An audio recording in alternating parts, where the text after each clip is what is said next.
Takže já vás to vítám u videa nebo u tutoriálu, jak chcete jak změnit směr střely na přímých volných kopech, nebo jak udávat směr.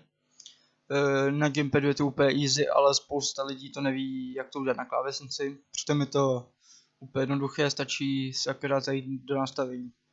Takže pojďte do tohoto počítače, tam kde máte instalovaný Steam, takže v mém případě místní diskce, program Files 86, Steam, pak půjdete do Steam Apps, Common, a tady máme složku s peskem, to rozklikneme a rozklikneme Settings. Tak, tady máte složku s různými nastaveními, jakoby nastavení grafiky, ale pro nás bude důležitý tohle.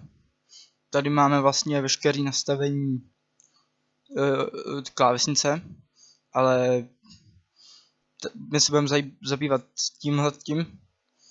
To je vlastně tohle.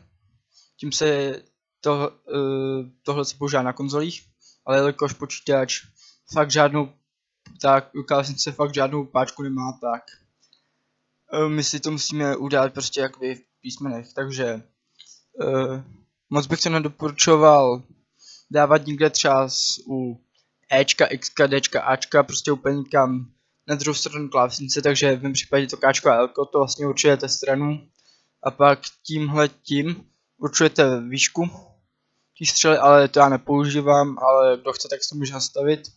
A vlastně ve hře pomocí toho ještě můžete dělat kličky, ale na klávesnici to bys to musel být fakt nějaký Heisterbeast, Meisterbeast, hadr, protože to je hodně těžký, takže pro tohle video je to všechno, já se s váma loučím, tak čus.